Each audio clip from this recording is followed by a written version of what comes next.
الحمد لولیہ والصلاة والسلام علی نبی و آلہ و صحبہ وبارک وسلم۔ قال اللہ تعالی وتبارک فی القرآن المجید والفرقان الحمید فی شان حبیبہ مخبرا و آمرا ان اللہ و ملائکتہ یصلون علی النبی یا ایہا الذین آمنوا صلوا علیہ وسلموا تسلیما۔ اللہم صلی علی سیدنا و مولانا محمد معدن الجود والکرم صلاۃ و سلاما علیک یا سیدی یا رسول اللہ وعلی آلک و اصحابک یا حبیب اللہ۔ حمد و تعریف و توصیف اللہ جل مجدہ الکریم کی ذات بابرکات کے لیے، رسول رحمت شفیع معظم نبی محتشم حضور ختمی المرتبت صلی اللہ علیہ وآلہ وسلم کے حضور ناز میں اپنی عقیدتوں، ارادتوں اور محبتوں کا خراج پیش کرنے کے بعد واجب الاحترام ذوی الاحتشام عالی مرتبت محترم سامعین حاضرین، السلام علیکم ورحمۃ اللہ وبرکاتہ۔ شعبان المعظم کے مبارک دن بڑی تیزی کے ساتھ گزر رہے ہیں، اور یہ وہ مبارک مہینہ ہے جس میں انوار اترتے ہیں۔ ام المومنین سیدہ عائشہ رضی اللہ تعالی عنہا فرماتی ہیں کہ حضور علیہ السلام کو رمضان المبارک کے بعد سب سے زیادہ روزے شعبان المعظم میں رکھتے ہوئے دیکھا ہے۔ ماہ شعبان میں رمضان المبارک کا شدت سے انتظار کرنا، اس کی ہمیں ترغیب دی گئی ہے، بلکہ رجب کا چاند طلوع ہوتے ہی یہ دعا مانگا کرتے تھے میرے اور آپ کے آقا و مولا کہ اللہ ہمیں شعبان تک اور پھر رمضان المبارک تک پہنچا دے۔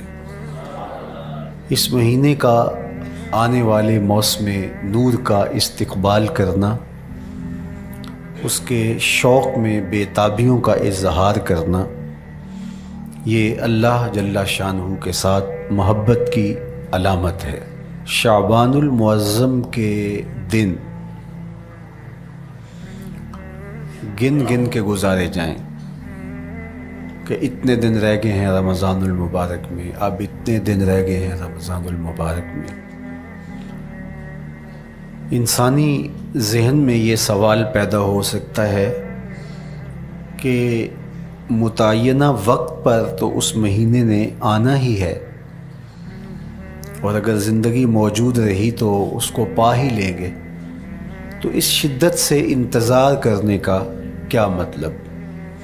تو اس کا جواب یہ ہے، بیرون ملک سے کسی کے بزرگ نے، والد نے یا کسی کے بیٹے نے آنا ہو تو وہ 2 ماہ قبل ہی آنکھیں فرش راہ کیے ہوتے ہیں اور گن گن کے دن گزار رہے ہوتے ہیں، اور جو ہی لمحے قریب آتے ہیں تو پھر گھڑیاں اور ساعتیں بھی گنی جاتی ہیں۔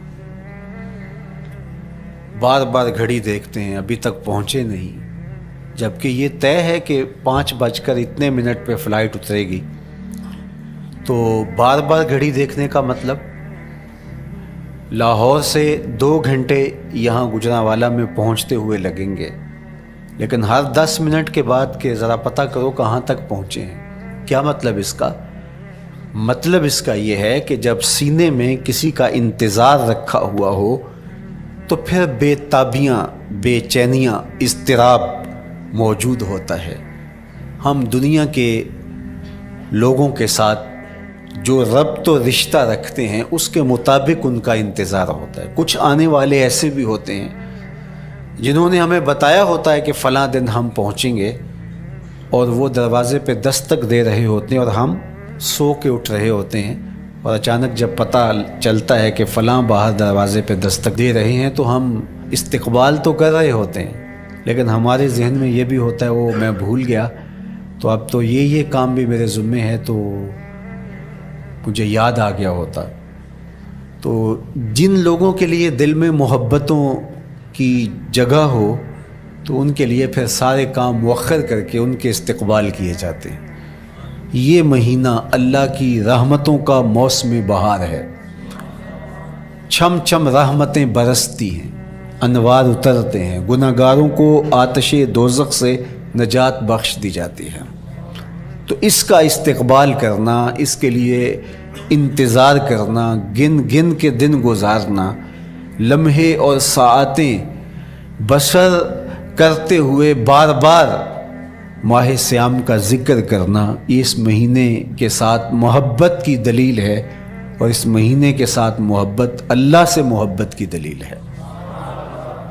اس لیے اس مہینے کا استقبال کرنا، اس کے لیے تیاری کرنا، اپنے گھر کو صاف کرنا، اس کے لیے اپنی اولاد کے دل میں شوق پیدا کرنا اور ماحول پہلے پیدا کرنے کی کوشش کرنا، تاکہ جو ہی یہ ماہ جلوہ گر ہو تو روزہ رکھنے کا مزاج پیدا ہو چکا ہو، تلاوت کلام مجید کا مزاج پیدا ہو چکا ہو، دیگر نوافل اور اچھے اعمال بجا لانے کی عادت پڑ چکی ہو۔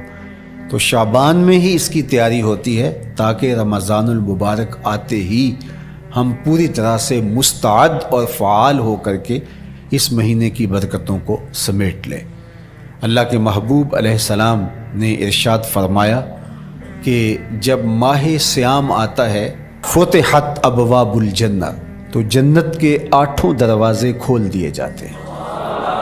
جنت تو اللہ جل شانہ کی کرم نوازیوں کا ایک ایسا خوبصورت منظر ہے کہ آج تک نہ کسی آنکھ نے اس کو دیکھا، نہ کسی کان نے سنا، اور نہ اس کا کوئی تصور کر سکتا ہے، ایسی خوبصورت بنائی ہے۔ وہاں کی ہوائیں جب چلتی ہیں تو گرد نہیں اڑتا، کستوری اڑتی ہے۔ وہاں دودھ کی، شہد کی، مائے معین، کوثر، سلسبیل کی نہریں بہتی ہیں، موتی زمرد کے محلات بنے ہوئے ہیں۔ وہ خوبصورت محل اور وہ خوبصورت جنت کا ماحول، لیکن اس کے باوجود اس خوبصورت جنت کو، مرصع جنت کو، نظیف ترین بقعۂ رحمت کو 11 ماہ تک رنگ و روغن کیا جاتا ہے رمضان المبارک کے استقبال کے لیے، اور جب یہ مہینہ آتا ہے تو اس کے دروازے کھول دیے جاتے ہیں، اور جنت کے 8 دروازوں میں سے ایک دروازے کا نام باب الریان رکھا گیا ہے، جو صرف روزہ داروں کے اعزاز و تکریم کے لیے ہے۔ روزہ دار اس دروازے سے گزر کے جنت جاتے ہیں۔ تو آپ اندازہ کیجئے کہ اللہ نے اس ماہ مبارک کو کیا عزت دی ہے، کیا پروٹوکول دیا ہے، کیا تکریم بخشی ہے، کہ نبیوں کا امام المرسلین، خاتم الانبیاء، محبوب خدا اس مہینے کے لیے منتظر رہتے کہ یہ مہینہ آنے والا ہے، یہ مہینہ آنے والا ہے۔ حضرت سیدنا سلمان فارسی رضی اللہ تعالی عنہ فرماتے ہیں کہ شعبان کی آخری تاریخ کو حضور نے ایک خطبہ ارشاد کیا۔ بعض علماء نے کہا کہ یہ شعبان کا آخری جمعہ تھا، یا ہو سکتا ہے کہ آخری جمعہ 29 شعبان کو ہی ہو۔ تو رمضان المبارک سے قبل حضور نے یہ خطبہ ارشاد کیا، جو مختلف کتب احادیث میں موجود ہے۔ یا ایھا الناس، اے لوگو، قد اظلکم شہر عظیم، اللہ نے تمہارے اوپر ایک بہت پاکیزہ، پر نور، عالی مرتبت مہینہ سایہ فگن کر دیا ہے۔ شہر فیہ لیلۃ خیر من الف شہر، اس مہینے میں ایک ایسی رات ہے جو 1000 مہینے سے بہتر ہے۔ جعل اللہ صیامہ فریدہ و قیام لیلۃ تطوع، اس مہینے کے دن کے روزے فرض قرار دیے گئے اور راتوں کا قیام نفل بنایا گیا۔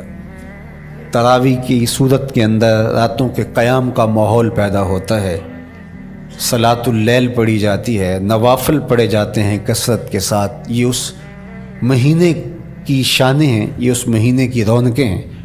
اس مہینے میں اللہ تعالیٰ نے خاص کرم نوازیاں عطا کی ہیں اہل ایمان کو۔ وَمَن تَقَرَّبَ فِيهِ بِخَصْلَةٍ مِّنَ الْخَيْرِ كَانَ كَمَنْ أَدَّى فَرِيضَةً فِيمَا سَوَاهُ۔ ایک نفل کا ثواب ایک فرض کے برابر اس مہینے میں کر دیا جاتا ہے۔ وَمَنْ أَدَّى فَرِيضَةً كَانَ كَمَنْ أَدَّى 70 فَرِيضَةً فِيمَا سَوَاهُ۔ اور اگر کوئی ایک فرض ادا کرتا ہے تو اس کو 70 فرائض کا ثواب ملتا ہے۔ اس قدر نیکیوں کا اجر بڑھا دیا جاتا ہے، ان کی قیمت بڑھا دی جاتی ہے اس مہینے میں۔ اور پھر ارشاد فرمایا وَهُوَ شَهْرُ الصَّبْرِ، یہ صبر کا مہینہ ہے۔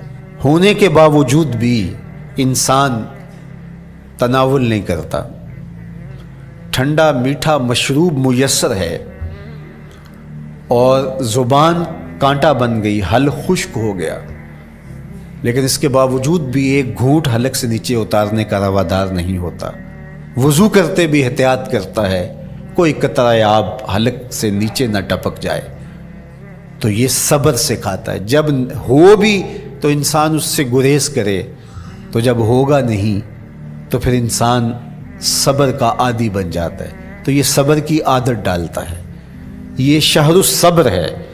پھر فرمایا والصبر ثوابہ الجنہ، اور سنو صبر کا ثواب جنت ہے۔ جو شخص صابر ہوتا ہے اس کا صلہ جنت کی صورت میں عطا کیا جائے گا۔ وشہر المواسات، اور یہ ہمدردی کا مہینہ ہے، باہمی پیار کا مہینہ ہے، الفتیں بانٹنے کا مہینہ ہے، نرم دلی کا مہینہ ہے، ایک دوسرے کے احساس کا مہینہ ہے۔ جب کوئی شخص بھوک اور پیاس کاٹتا ہے تو اس کو پھر محسوس ہوتا ہے، بالخصوص امراء، کہ بھوک کیا بلا ہوتی ہے، اور جو نان شبینہ کو ترستے ہیں اور جنہیں کھانا میسر نہیں آتا ان کی زندگیاں کتنی تلخ ہوتی ہیں۔ تو بھوک اور پیاس احساس پیدا کرتی ہے ان لوگوں کا کہ جو اللہ کی دی ہوئی نعمتوں سے محروم ہیں۔ تو اس لیے یہ ایک قسم کا رحم دلی کا مہینہ ہے، پیار بانٹنے کا مہینہ ہے، یہ الفتیں تقسیم کرنے کا مہینہ ہے۔ وَشَهْرٌ يُزَادُ فِيهِ رِزْقُ الْمُؤْمِنِ، اور یہ ایسا مبارک مہینہ ہے جس میں مومن کا رزق بڑھا دیا جاتا ہے۔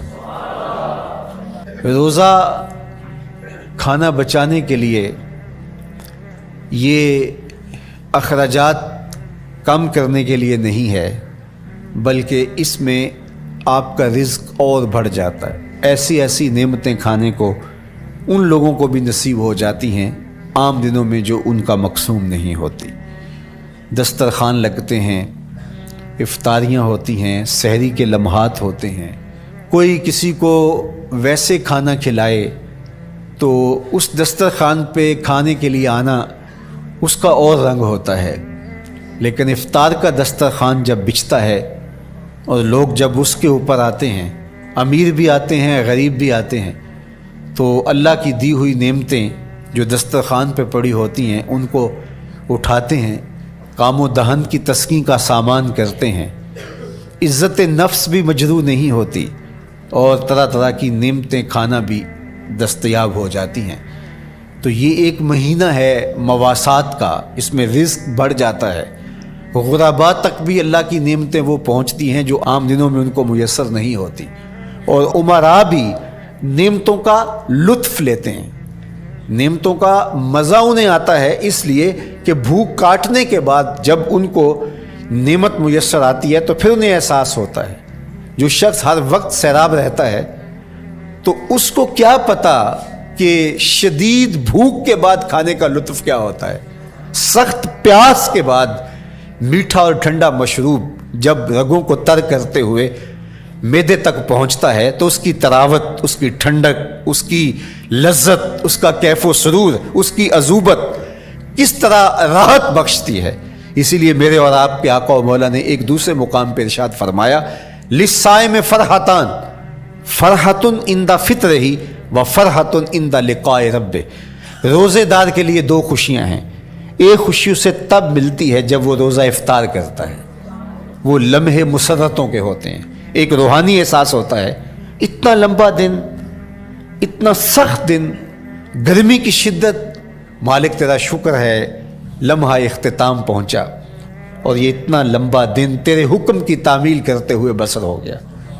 ایک تو روزہ کھولتے ہوئے وہ ایک سرشاری ہوتی ہے، وہ ایک لذت ہوتی ہے، روحانی تسکین ہوتی ہے. آج کل وہ افطار کے دسترخوان لگتے ہیں تو جس طرح ہمارے سارے معاملات جو ہیں وہ ملوث ہو گئے ہیں ریا سے، تصنع سے، اس طرح افطار بھی ایک فیشن کے طور پہ فروغ پا رہی ہے. تو اس میں امراء کو اور شخصیات کو بلایا جاتا ہے اور ایسے لوگ کثرت کے ساتھ ہوتے ہیں جن کا روزہ بھی نہیں ہوتا. تو پھر ظاہر ہے رسماً تو اتنی دیر تک وہ کچھ نہیں اٹھا سکتے جب تک اذان کی آواز نہیں آتی، افطار کے لمحے نہیں آتے.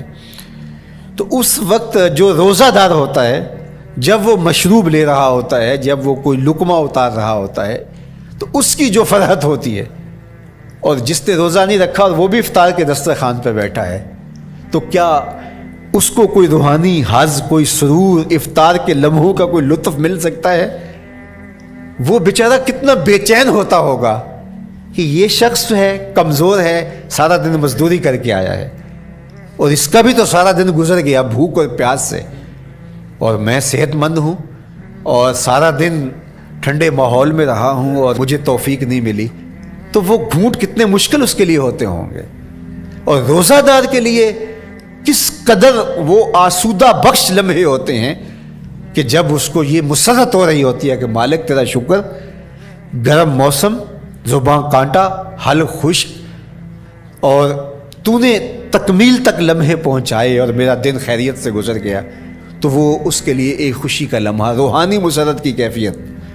اور دوسری کہ جب وہ ٹھنڈا اور میٹھا مشروب، سارے دن کی سوکھی ہوئی زبان اور خشک حلق، اور انسان کی جو ہے وہ رگیں بھی، انتڑیاں بھی خشک ہو چکی ہوتی ہیں، تو ٹھنڈا اور میٹھا مشروب جب انسان کے معدے کی طرف بڑھ رہا ہوتا ہے، زبان بولے نہ بولے، ایک ایک رواں اللہ کی حمد بول رہا ہوتا ہے، اور تشکر انسان کے رگ و ریشہ سے ادا ہو رہا ہوتا ہے، اور اس کی کیفیت، اس کی سرشاریاں، اس کی لذتیں وہ دیکھنے کی ہوتی ہیں. تو کہا للصائم فرحتان، روزے دار کو تو ایک فرحت اس وقت ملتی ہے عند فطر ہی، جب وہ روزہ کھولتا ہے، روحانی فرحت بھی، جسمانی فرحت بھی.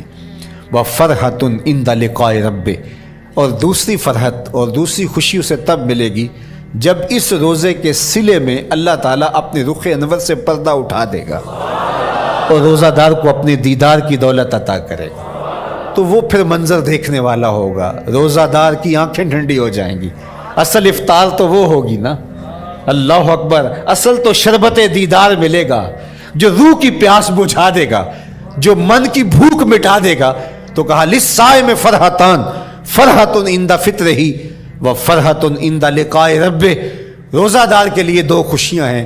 ایک خوشی وہ ہے جب اس کے جسم کی پیاس بجھتی ہے، اور ایک خوشی تب ملے گی جب روح کی بھوک مٹے گی، جب من کی پیاس بجھے گی، اور پھر وہ سرشاریوں کے عالم میں دیکھتا ہی چلا جائے گا اور وہ سیراب ہی نہیں ہو پائے گا کہ میں ان دو آنکھوں سے دیکھ رہا ہوں، کاش کہ لو لو دے مڈ لک لک چشمہ، ایک کھولا تے ایک کجا ہوں.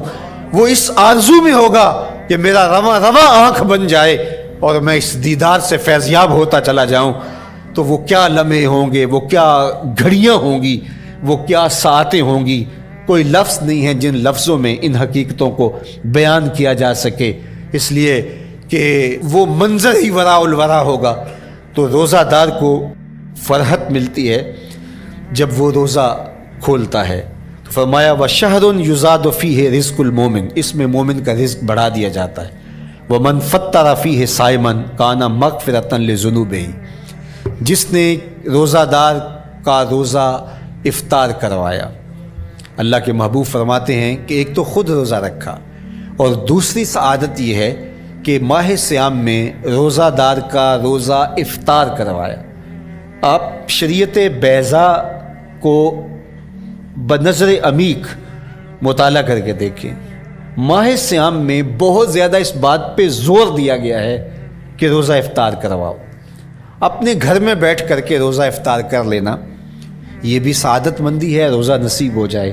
لیکن اس بات پہ بہت زور دیا گیا ہے ماہ سیام میں کہ ایک ماحول پیدا ہو، لوگوں کو افطار کروائیں تاکہ تمام لوگوں تک اللہ تعالیٰ کی نعمتیں پہنچیں اور لوگوں تک جو ہے وہ رمضان المبارک کی برکتیں پہنچیں. تو ارشاد فرمایا ومن فطر فیہ صائما، جس نے روزے دار کا روزہ افطار کروایا، کان مغفرۃ لذنوبہ، تو وہ افطار کروانے والوں کے گناہوں کی بخشش کا ذریعہ بن جائے گا. یہ افطاری گناہوں کی مغفرت کا سبب بن جائے گی. وَعِتْقَ رَقْبَتِهِ مِنَ النَّارِ، اور آتش دوزخ سے گردن کی آزادی کا مجدہ جاں فضا بن جائے گا یہ امر کہ اس نے کسی کا روزہ افطار کروایا. وَقَانَ لَهُ مِثْلُ أَجْرِهِ مِنْ غَيْرِ أَنْ يَنْقُصَ مِنْ أَجْرِهِ شَيْءٌ، اور روزہ افطار کروانے والے کو روزہ رکھنے والے جتنا اجر ہی دیا جائے گا، لیکن روزہ رکھنے والے کے اجر میں بھی کوئی کمی نہیں واقع ہوگی. جتنا اس نے سارے دن کی بھوک اور پیاس کاٹ کر کے تکلیف اٹھا کر کے روزہ رکھا، جس نے شام کو اس کو افطار کر دیا اتنا ہی ثواب اس کو عطا کر دیا جائے گا، اس کا اجر کم کیے بغیر. اللہ اکبر! یہ امت کے لیے اللہ نے کیا پیکج دیا ہے، کیا کرم نوازیاں ہیں اس امت کے لیے. آقا کریم نے ارشاد فرمایا ایک شخص صبح سے لے کے ظہر تک مزدوری کرتا ہے، اس کو ایک قیراط دیا جاتا ہے، اور ایک شخص ظہر سے لے کر عصر تک مزدوری کرتا ہے، اس کو بھی ایک قیراط دیا جاتا ہے، اور ایک عصر سے لے کر مغرب تک مزدوری کرتا ہے، اس کو 2 قیراط دیے جاتے ہیں. فرمایا پہلی مثال یہود کی ہے، دوسری مثال نصارہ کی ہے، اور تیسری مثال میری امت کی ہے.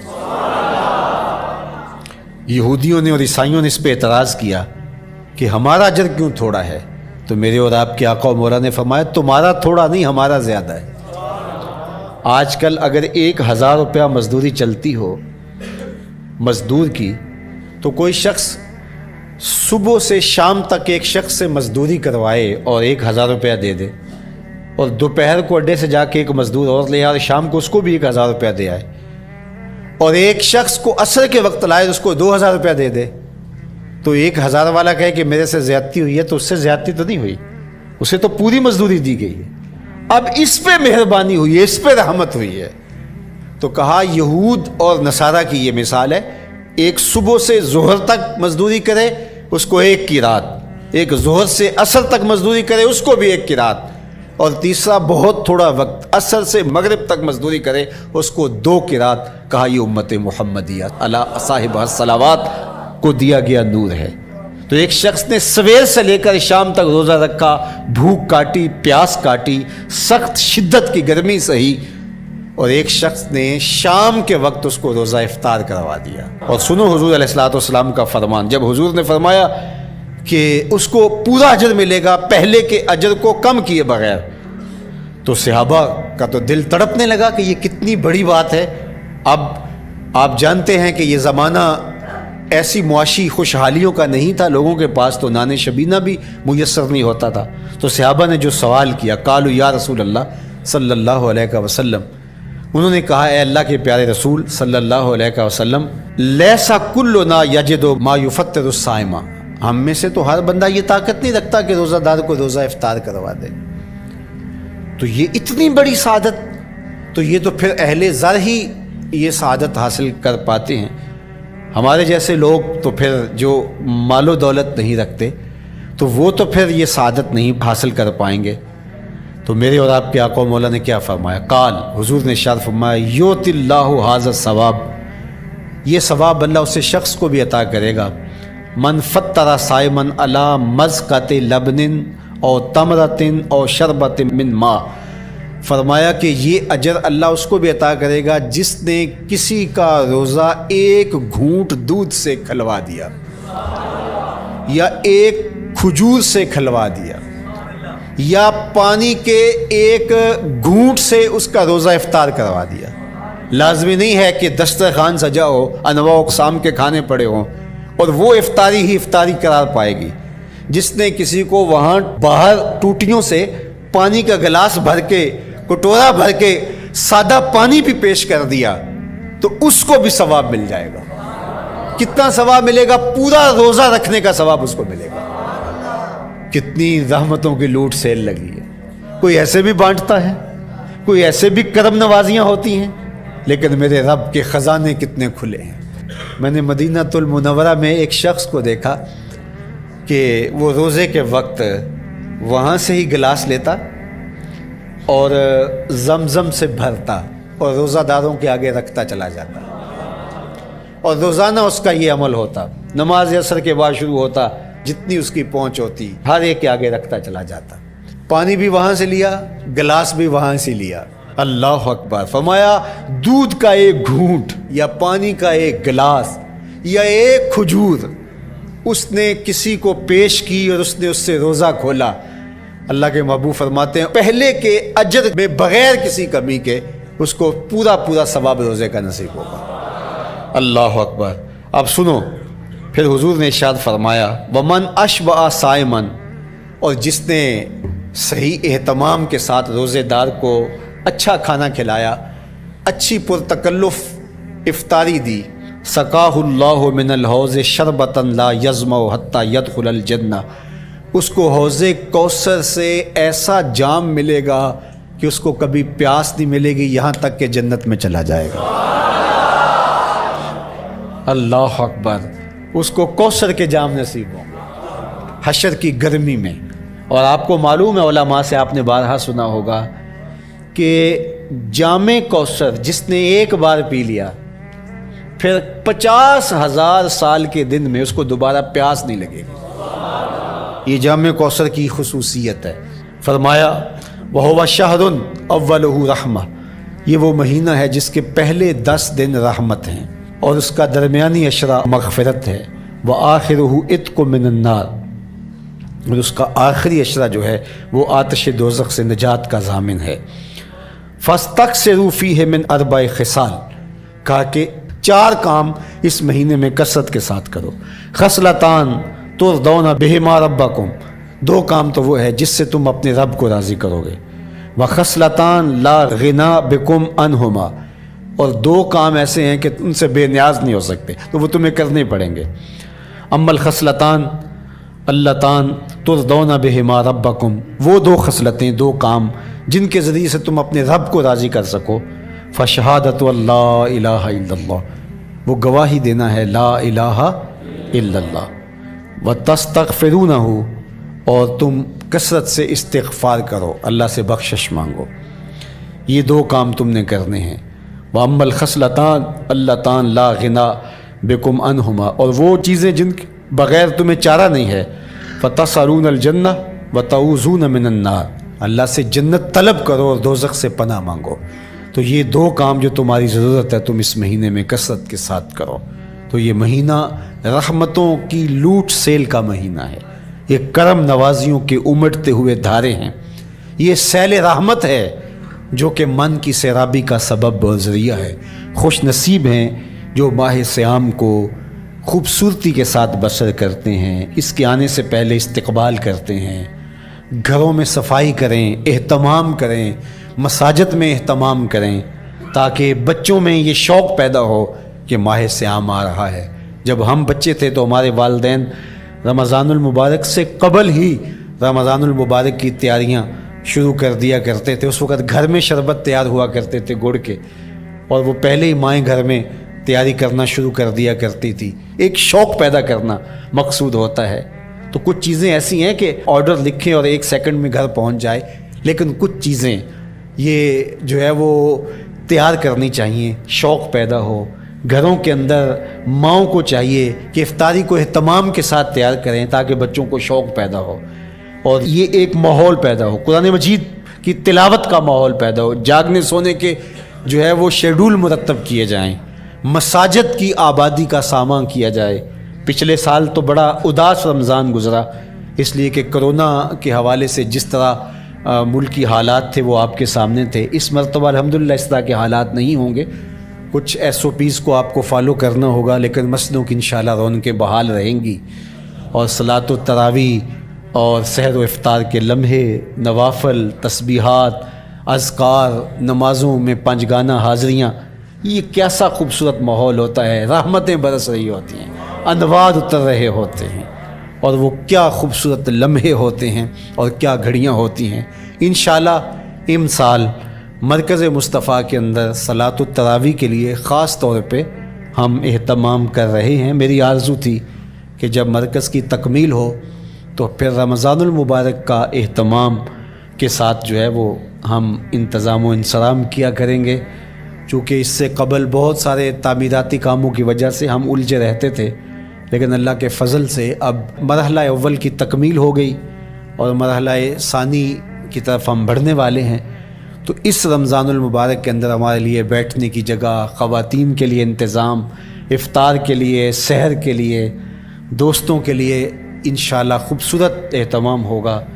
بہت اچھے قاری قرآن جو ہے وہ صلاۃ التراویح پڑھائیں گے، تو وہ میٹھے اور دل آویز لہجے اور مرکز کا ماحول انشاءاللہ، ذکر و فکر کے حلقے بھی ہوں گے، دروس قرآن کے حلقے بھی ہوں گے، تو ایک ماحول انشاءاللہ پیدا ہو، اور انشاءاللہ میں بھی آپ کے ساتھ ماہ صیام میں موجود رہوں گا، افطار کے لمحوں میں بھی، سحر کے لمحوں میں بھی، تراویح میں بھی، نمازوں میں بھی انشاءاللہ۔